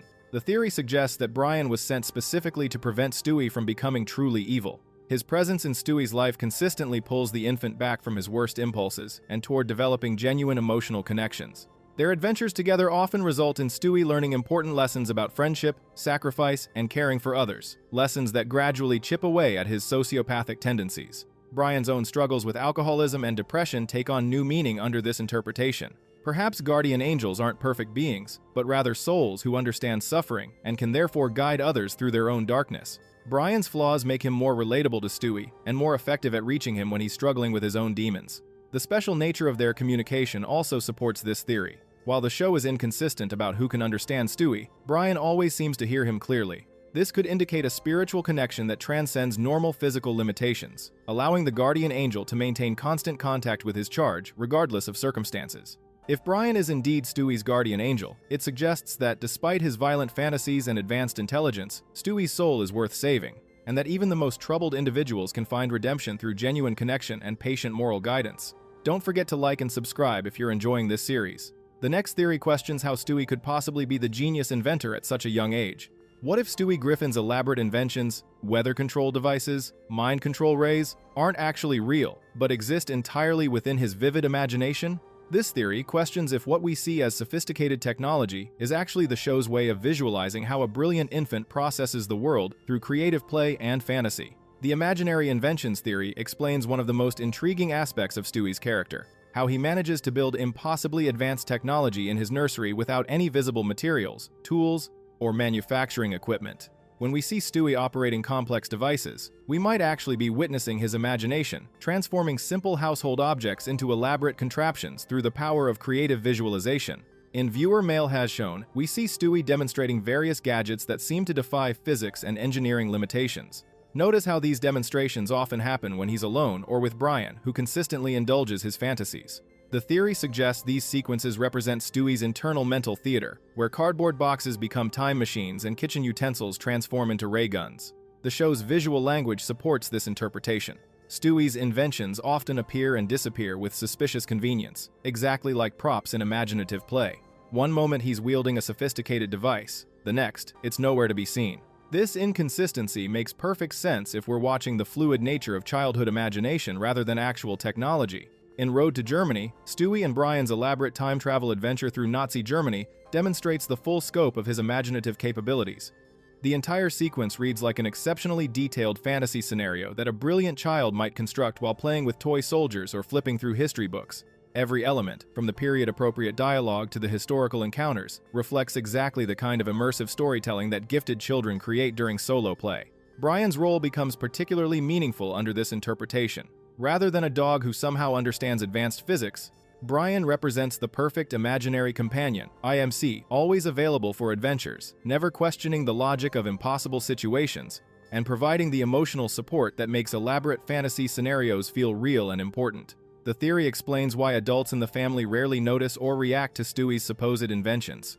When Lois walks into his room during these sequences, she might simply see her baby playing quietly with toys, completely unaware of the epic adventures unfolding in his mind. The sophisticated technology exists only in Stewie's imagination and in our visual representation of his internal world. Stewie's technical explanations and scientific jargon take on new significance as well. Instead of demonstrating actual knowledge, they represent his brilliant mind processing complex concepts he's absorbed from television, books, and overheard conversations. He weaves these fragments into coherent-sounding explanations that give structure to his imaginative play. The emotional truth behind Stewie's inventions becomes even more powerful when viewed as coping mechanisms. Unable to control his environment or assert independence as an infant, he creates elaborate mental scenarios where he possesses ultimate power and agency. His time machine isn't just a device, it's his way of escaping the limitations of his age and circumstance. This interpretation transforms every one of Stewie's adventures into a window into the mind of an extraordinary child, using imagination to bridge the gap between his intellectual capabilities and physical limitations. His laboratory becomes a playroom, his inventions become toys, and his grandiose schemes become the natural power fantasies of someone brilliant enough to envision them, but too young to actually implement them. The visual spectacle of Stewie's technology serves as Family Guy's way of honoring the boundless creativity of childhood imagination, showing us how the simplest objects can become anything when filtered through a mind unlimited by adult skepticism and practical constraints. When viewed through this lens, Stewie's character becomes a celebration of pure imaginative potential, reminding us of the incredible worlds that exist within the minds of creative children who refuse to be constrained by the ordinary limitations of reality. The next theory is a fun one, a nice break from all the weird, head-turning theories about our beloved characters. What if Family Guy and American Dad aren't just two separate animated comedies created by Seth MacFarlane, but actually take place in parallel dimensions within the same multiverse? Today we explore the theory that the Griffin and Smith families exist in alternate versions of reality, with characters like Stewie and Roger serving as dimensional counterparts to each other. The parallel universe theory builds on the sophisticated multiverse concepts that Family Guy has explored throughout its run. When Stewie demonstrates his ability to travel between infinite realities, he's essentially proving that multiple versions of existence operate simultaneously. This opens the door for American Dad to exist as simply another dimensional variation that Stewie could theoretically access. In Road to the Multiverse, we see Stewie and Brian jumping between realities where fundamental aspects of their world are different. They visit dimensions where dogs rule humans, where everything is drawn by Disney, and where historical events unfolded differently. The ease with which they navigate these alternate realities establishes that parallel universes are not only possible but accessible within the Family Guy framework. The theory gains momentum when you consider the striking similarities between key characters across both shows. Stewie Griffin and Roger the Alien share remarkably similar personality traits, GOT. Both are narcissistic, manipulative, highly intelligent, and capable of elaborate schemes. They both possess advanced technology and knowledge that exceeds what should be available to their respective species. Most tellingly, they both display the same pattern of alternating between childish behavior and sophisticated adult reasoning. Roger's shape-shifting abilities mirror Stewie's tendency to take on different personas and identities throughout his adventures. Both characters serve as the chaos agents in their respective families, constantly creating complicated situations that drive their show's plots. They even share similar speech patterns and comedic timing, suggesting they might be dimensional variations of the same essential character archetype. The family dynamics also parallel each other in intriguing ways. Both shows feature a bumbling father figure who works in blue-collar jobs despite his family's middle-class lifestyle. Peter Griffin's brewery work and Stan Smith's CIA position both provide convenient plot devices for getting their families involved in increasingly absurd situations. Lois and Francine serve similar roles as the long-suffering wives who somehow manage to keep their chaotic households functioning. In Big Trouble in Little Quahog, the show's continued exploration of size, manipulation, and alternate perspectives reinforces the idea that reality in the Family Guy universe is highly flexible and layered.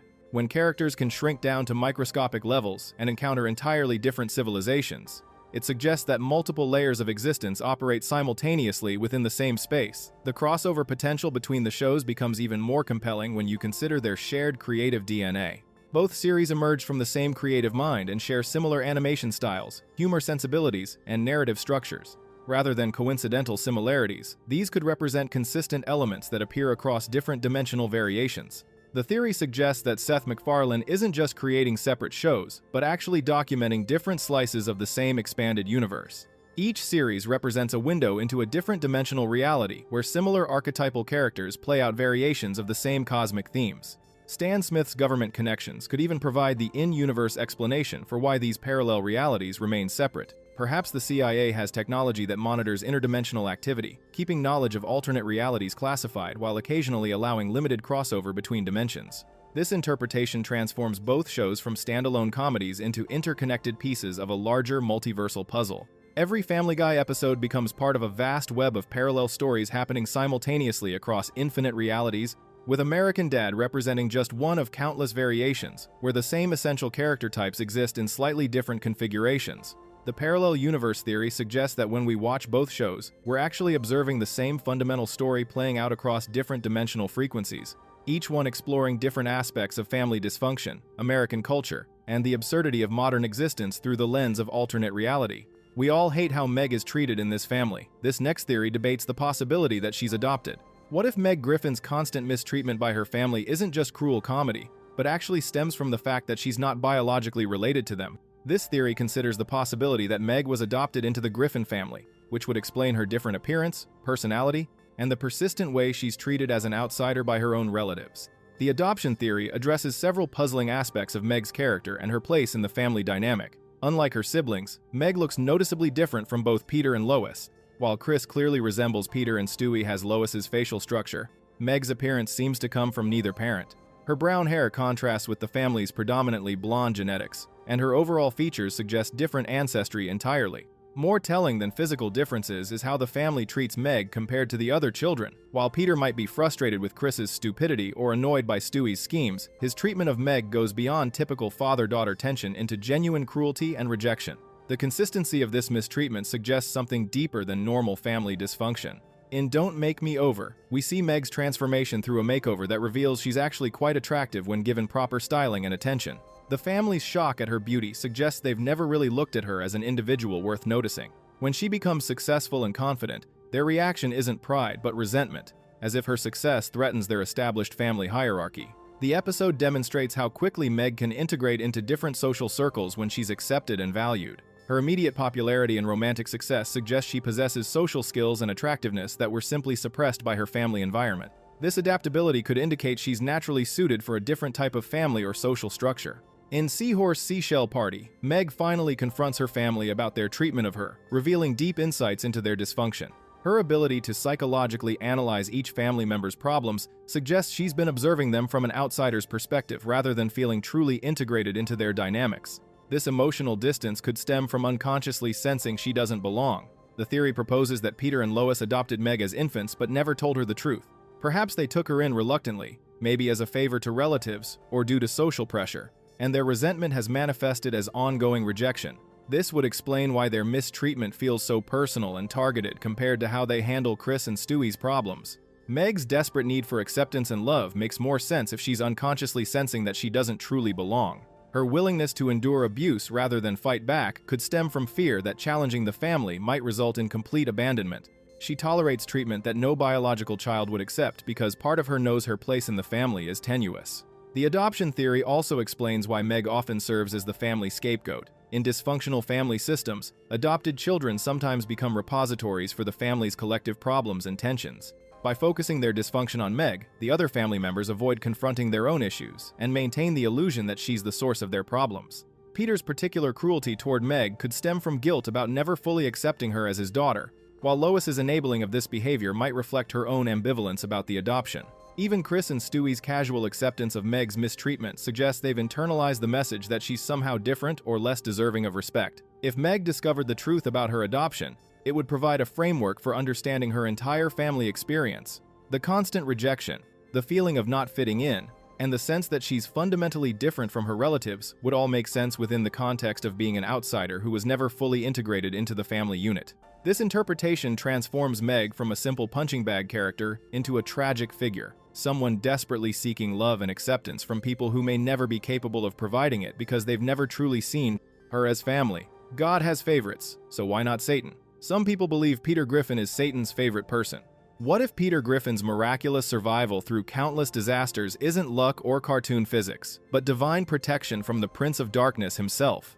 This theory suggests that Satan has taken a special interest in Peter, keeping him alive and healthy because his behavior provides endless entertainment for the underworld. The Satan's favorite theory addresses one of the most puzzling aspects of Peter's character, his ability to survive situations that should absolutely kill him while simultaneously causing massive destruction around him. Normal people don't walk away from explosions, survive being crushed by heavy objects, or endure the kind of physical trauma that Peter experiences on a regular basis, unless someone very powerful wants to keep him around. In Death Has a Shadow, we see Peter's pattern of terrible decision-making paired with impossible survival established right from the beginning. He gets drunk, loses his job, commits welfare fraud, and crashes a blimp at the Super Bowl, yet somehow emerges from each disaster relatively unscathed. This episode sets up the template for Peter's entire existence. Make horrible choices, cause chaos, survive against all odds. The theory suggests that Peter's moral failures aren't character flaws, but features that make him valuable to Satan.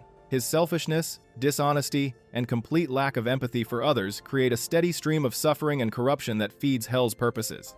Every time Peter lies to Lois, hurts his children's feelings, or destroys someone's property, he's essentially doing Satan's work without even realizing it. Peter's impact on other people's lives supports this interpretation perfectly. He routinely ruins relationships, destroys businesses, and causes emotional trauma wherever he goes. Yet, instead of facing consequences that might lead to personal growth or redemption, he's protected from serious harm so he can continue his destructive rampage indefinitely. In the Cleveland-Loretta Quagmire, we see Peter's casual cruelty toward his friends reach new levels. He shows no genuine concern for Cleveland's pain when Loretta cheats with Quagmire, treating the entire situation like entertainment. A normal person would feel guilt or try to help their friend through such a devastating betrayal. Peter just enjoys the drama while contributing nothing positive to resolve the situation. The satanic protection theory explains why Peter never learns from his mistakes or develops as a person. Growth and redemption would make him less useful to hell's purposes. By keeping him in a state of perpetual ignorance and selfishness, Satan ensures that Peter continues generating chaos and suffering for decades to come. Peter's relationship with death also supports this theory. Throughout the series, Death treats Peter with unusual familiarity and patience, as if he's following orders from a higher authority to keep Peter alive. Even when Peter directly causes situations that should result in his death, Death seems reluctant to actually collect him. The protection extends beyond physical survival to social consequences as well. Peter regularly commits crimes, destroys property, and hurts people, yet he rarely faces legal punishment or social ostracism that would limit his ability to cause future harm. It's as if invisible forces are working to ensure he maintains his position and freedom to continue his destructive behavior. Satan's investment in Peter makes perfect business sense from hell's perspective. Why personally tempt millions of people towards sin when you can protect one incredibly effective chaos agent who corrupts everyone around him naturally? Peter is essentially a self-sustaining damnation machine, spreading misery and moral corruption wherever he goes without requiring direct demonic intervention. The theory suggests that Peter's stupidity isn't a limitation, but a carefully maintained feature. Intelligence might lead to self-awareness, guilt, or positive change, DS, all things that would reduce his value as Satan's unwitting agent. By keeping him just smart enough to function, but too stupid to understand the consequences of his actions, hell ensures he'll never stop being useful. This interpretation transforms Peter from a lovable oaf into something much darker, a person whose very existence serves evil purposes, protected by supernatural forces, specifically because his continued survival guarantees ongoing suffering for everyone around him. His family, friends, and community all pay the price for Satan's entertainment.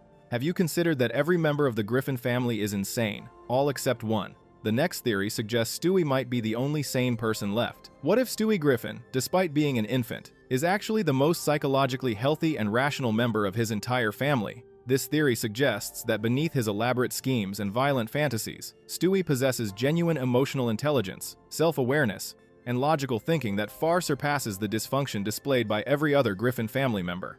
The Stewie as the sane one theory challenges our assumptions about which characters represent normalcy in the Griffin household. While adults like Peter and Lois should theoretically be the stable influences, their behavior consistently demonstrates poor judgment, emotional immaturity, and inability to learn from mistakes. Meanwhile, Stewie, despite his age and occasional megalomania, often displays remarkably sophisticated understanding of human psychology and social dynamics. In Send in Stewie, Please, we see Stewie in a therapy session that reveals his extraordinary emotional intelligence and perceptiveness. When he analyzes Dr.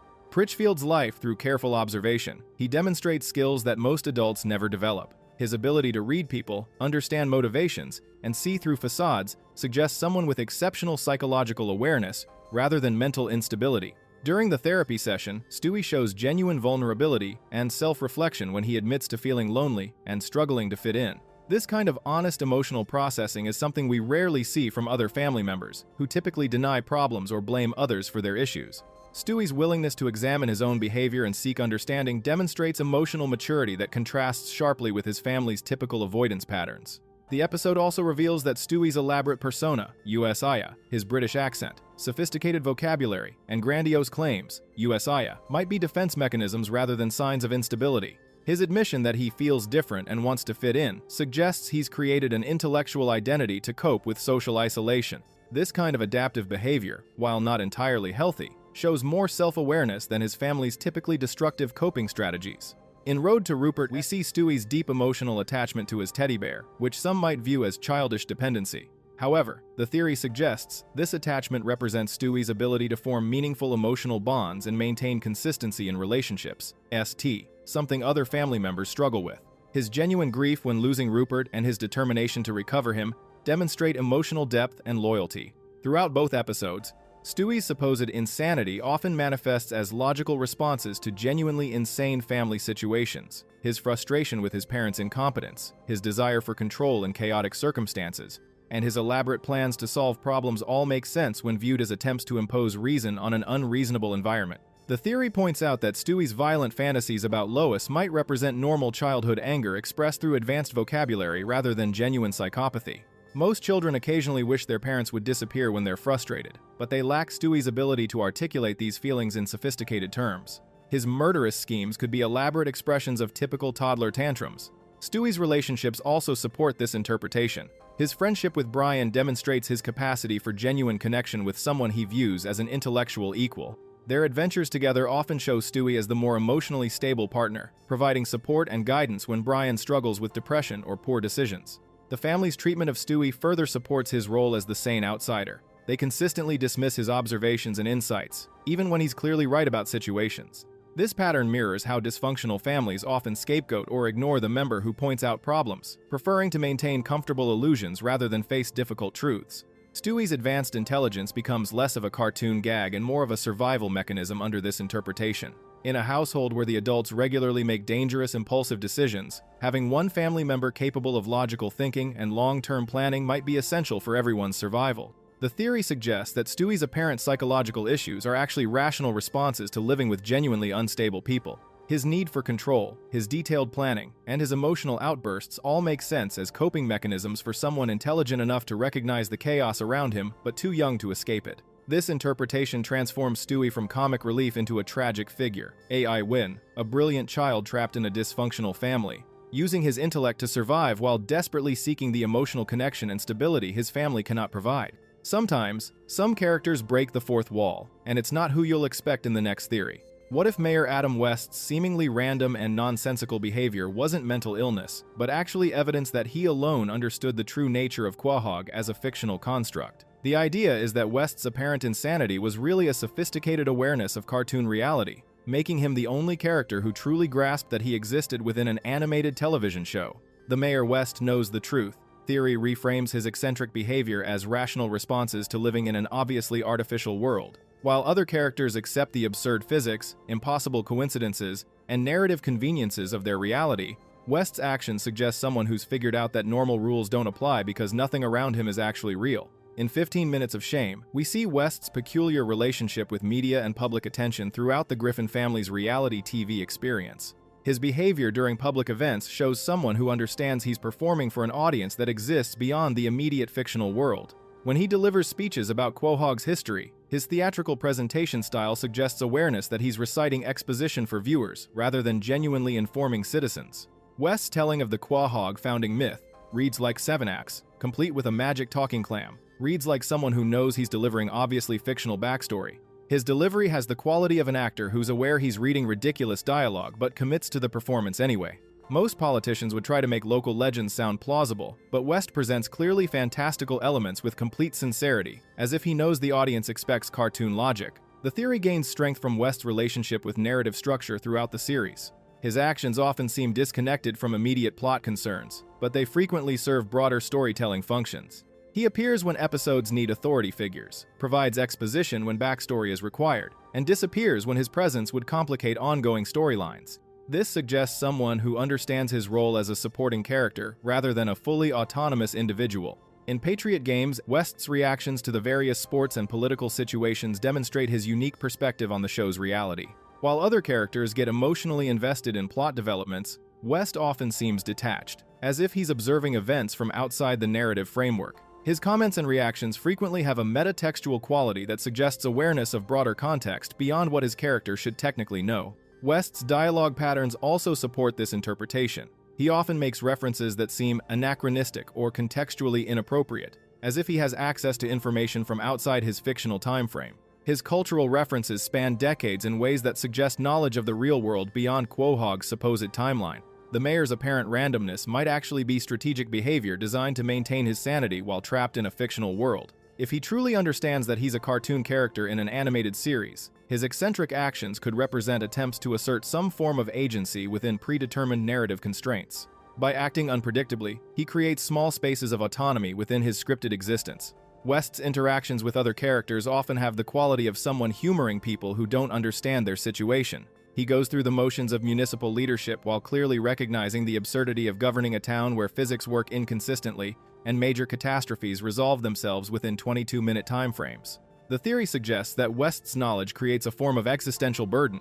He must continue playing his role as mayor while knowing that his decisions ultimately don't matter because story requirements will override any logical governance. This cosmic awareness could explain his detachment from typical political concerns and his focus on seemingly trivial pursuits. His behavior becomes less random and more purposeful when viewed as someone trying to find meaning and entertainment within the constraints of a repetitive fictional format. Rather than going insane from cartoon logic, he's adapted to it by embracing the absurdity while maintaining secret knowledge of the truth. This interpretation transforms Mayor West from a simple comic relief character into a tragic figure, perhaps the only resident of Quahog who truly understands their reality, but who must keep this knowledge hidden to avoid breaking the fourth wall that maintains their world's existence. If you're enjoying this series, don't forget to like and subscribe. The next theory juggles the idea that Lois might have poisoned Peter. What if Peter Griffin's increasingly erratic behavior, declining intelligence, and deteriorating health aren't natural developments, but the result of systematic poisoning by his wife Lois?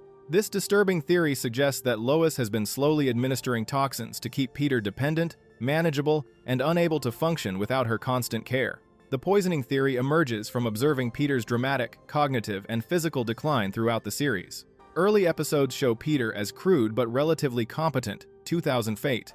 He holds down jobs, makes decisions, and demonstrates basic problem-solving skills. As the series progresses, however, his intelligence appears to deteriorate significantly, his health becomes increasingly fragile, and his dependence on Lois grows more pronounced. In Peter Problems, we see Peter struggling with sexual dysfunction after losing his job and becoming a house husband. The theory suggests this isn't psychological emasculation, but physical evidence of Lois's poisoning strategy. His inability to perform sexually, combined with his increasing physical weakness and cognitive confusion, mirrors the symptoms of certain toxins administered in small doses over time. The episode shows Lois taking an unusually active role in Peter's medical care, accompanying him to doctors and controlling his treatment options. She's present for all medical consultations and has input on his prescribed medications. This positioning allows her to monitor his condition while ensuring no medical professional discovers the true cause of his symptoms. Throughout the series, Lois demonstrates extensive knowledge of cooking, chemistry, and household products, ECD, all potential sources for subtle poisoning agents. Her background includes piano lessons, which historically required knowledge of various chemicals, and her wealthy upbringing would have provided access to information about exotic substances. She consistently prepares Peter's meals and controls his diet, giving her unlimited opportunities to administer toxins. Peter's behavior patterns support this interpretation. His increasing childishness, memory problems, and impulsive actions align with neurological damage caused by prolonged exposure to certain chemicals. His frequent health scares, heart problems, weight issues, and various physical ailments could result from systematic organ damage rather than lifestyle choices. The theory proposes that Lois began poisoning Peter early in their marriage to maintain control over their relationship. As someone from a wealthy, sophisticated family, she may have felt trapped with a working-class husband who couldn't provide the lifestyle she expected. Rather than divorce him and face social stigma, she chose to gradually incapacitate him while positioning herself as the long-suffering, devoted wife. Lois's treatment of Peter often has the quality of someone managing a pet rather than relating to an equal partner.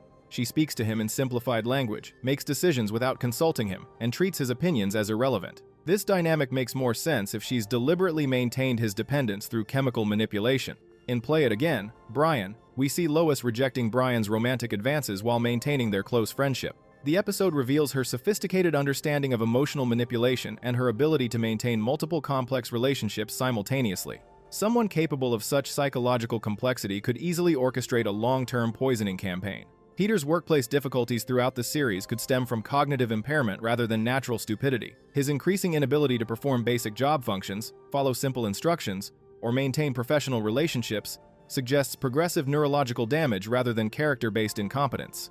The poisoning theory also explains why Peter's recovery from various health crises always seems incomplete. Each time he faces a major medical emergency, he returns to baseline functioning, but never improves beyond his current diminished capacity. This pattern suggests ongoing toxin exposure that prevents full recovery while maintaining plausible deniability about the underlying cause. Lois's reaction to Peter's brief periods of independence or success often involves increased attention to his meals, medication, or healthcare.